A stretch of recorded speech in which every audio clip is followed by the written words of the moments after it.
takulandirani for YouTube channel here. Alira Chokweza ku Israel.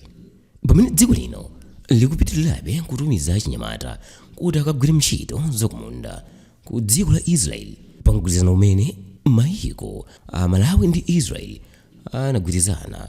Sikuti kumeneku kuli mkaka ndi uchi ndipo anthu amene anapitako kuyambira chaka chatha akulira mokweza.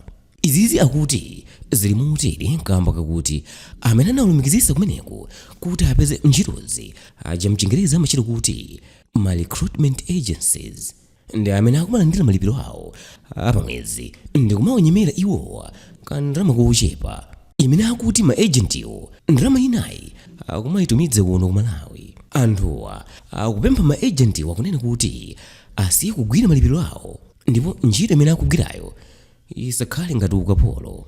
Pakadali pano ma agentiwa akuti awudza achinyamata kunena kuti malipiro awo mwezi wa December mu chaka cha 2023 analowa kuno kumudzi ndipo anatumizidwa ku mabank account awo aku Malawi. Komatu anyamatawa akuti iwowa alibe umboni umenewu poti mu ma account awo akuno ku Malawi sakuonetsa kuti kwalowa ndalama ina iliyonse. Mmodzi mwa anyamatawa anayankhula kunena kuti iwo akugwira ntchito yowawa kwambiri ya mafamu ndipo ndizowawa kunena kuti pamapeto pa mwezi wina amene sanagwire ntchito yawoyo dzikalandira salary yawo nkumayilamulira. Achinyamata ambiri akunena kuti ndalama zawo sizinatumizidwe kuno ku Malawi ndipo zimene akunena ma agencies ndi zabodza kwambiri.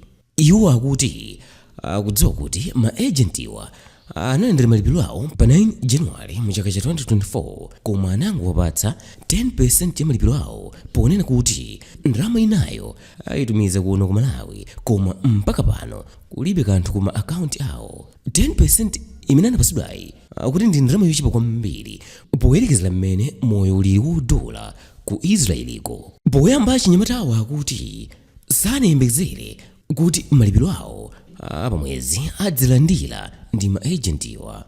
Akuti ali kuno ku Malawi anali wokondwa kwambiri ataudzidwa kuti adzilandira ndalama zokwana 5,000 shekels pamwezi imene ndi 3 million mayiko aja kuno kwathu kumudzi ndipo ndalama ina idzatumizidwa kuno ku Malawi. Iwo akuti sankadziwa mmene zinthu zilili ku Israeliko ndipo 10% imene akulandira kugwiritsa ntchito pa mwezi wonse ndi ndalama yochepa kwambiri. Wachinyamata wina anati ndalama imene amalandirayi ya 10% ndi 300,000 mayiko aja kuno kwathu tikayisintha koma ngakhale kuoneka kuti ndi ndalama yambiri kuno kumudzi ukoko ndi ndalama yoti sangapange chinthu chooneka. Mwachitsanzo akuti 1 kg ya nyama ya ng'ombe kumeneko ndi 55,000 mayiko aja. Akuti ndiye pali kagulu kena kamene kufikira lero sikanalipidwe 10% ya malipiro ndipo kaguluka kakukhala ngati wopemphesa ku dziko la eni. Pofika lero pagululi akuti achinyamata ena athawa ku mafamu kumene amagwira ku ntchito ndipo akusakasaka ntchito zimene ma agentiwa samatenga malipiro awo. Achinyamatawa awo ndi mantha kuti akagwidwa kumeneko akhonza kumangidwa ndi kubwezeredwa kuno ku Malawi koma nanga atani poti zimene akuona kumeneko ukukhala ngati ukapolo. Achinyamatawa akupempha boma kunena kuti lilowererepo ndipo ma agentiwa samalandire malipiro awo popeza umenewu ndiye ukapolo. Iwo akuti sakufunanso kugwiritsa ntchito ngati khaso lopezera ndalama zakunja kwa dziko lino zimene zikusowa kuno ku Malawi. Iwowa akungofuna kukondwa ndi malipiro awo kukhala moyo wosangalala ngati mmene achitira ena onse ogwira ntchito pano pa dziko lapansi. Chinanso chimene akupempha boma nchakuti ndikubwino kuti malipiro awo adzilipidwa mdziko la Israel mwelo osati ukapolo akuchitawo. Pamene akuma estate ndi mafamu ena akulira ena ndi akumwetera kamba kakuti koma akugwira ntchitoko ene amafamu ena akukana kulipira salary yawo kwa ma agentiwo. Iwo akuti ndi wokondwa poti salary zawo zikumalowa ma account aku Israeliwo ndipo akumatha kutumiza ndalama zawo kuma account akuno ku Malawi. Mmodzi wa ma agentiwa Chifundo Banda anakanisisa zimene achinyamatawa akunena ponena kuti masalale awo achinyamatawa azidusirabe mwa iwowa ngati ma-agent, ndipo achinyamatawa adziwa njira zoyenera zopereka madandaulo awo osati kwa olemba nkhani. Abanda anatinso pamene iwowa ankapita ku Israeliko ankadziwa zimenezi kuti malipiro awo adzatumizidwa kuno ku Malawi ndi cholinga chothandiza dziko lino kupeza ndalama zakunja, ndipo iwowa asadabwe pano poti afika ku Israeliko. Iyeyo anatinso ma-agentiwa amatumiza ndalamazi mu njira yachangu ya Swift imene achinyamatawa pokha sangathe. Pokhala nthambi ya ma-agent ochuluka, abanda akuti iwowa sangabe ndalama za achinyamatawa, ndipo umu simene agwirira ntchito zawo. Mlembi wamkulu mu nduna za ntchito awezi Alira alozanso chala achinyamatawa potengera nkhani zawo kwa atolankhani.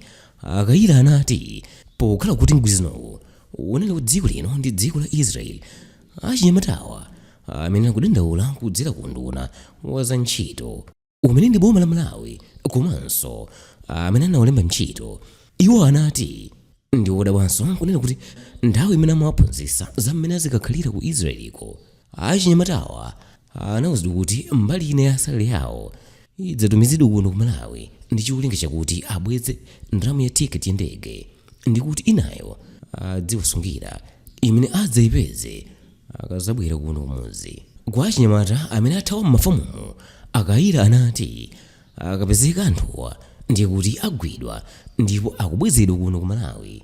Mu mwezi wa Novemba mu chaka chatha, achinyamata ambiri anapita ku dziko la Israeli kumene akugwira ntchito mu minda ikuluikulu, ndipo poyamba zinali zachinsinsi, koma kenako kamba kakukakamizidwa boma linabwera poyera ndi kuyankhulapo.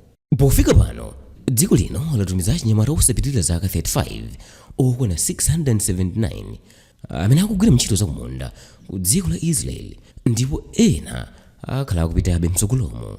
Mwa anthu amenewa akuti akuyembekezera kubweretsa ndalama zokwana 1.7 billion kwacha ku chuma cha dziko lino pa mwezi. Malingana ndi mgwirizano wa mayiko a Malawi ndi Israeli, aliyense kumeneko akulandira ndalama zokwana $1,500 pa mwezi, ndipo malo ogona komanso chakudya amapatsidwa chaulere.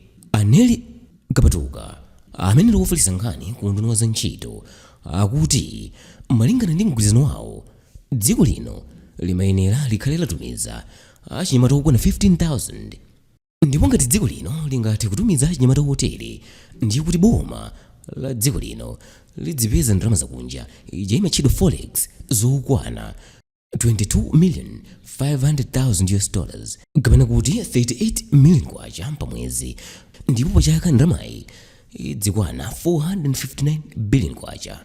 Mabungwe ama agent mdziko muno likalikiliki kusaka achinyamata kuti akwanitse mlingo umene ukufunika ku dziko la Israeliko.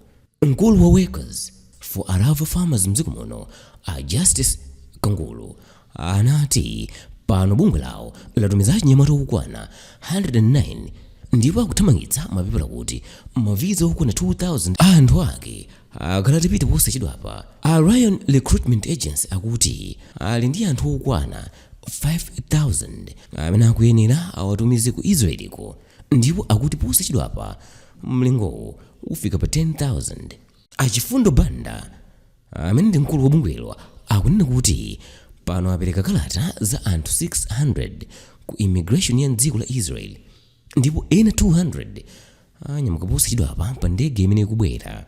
Boma la Israel lasindika mukalata yake imene ikunena kuti malipiro a anthuwa samatengedwa pamanja ku Israeliko koma kutumizidwa ku dziko lino. Kalata inatinso amene akufuna adzitenga 10% ya malipiro awo komweko kuti azitha kugwiritsa ntchito pamene akukhala.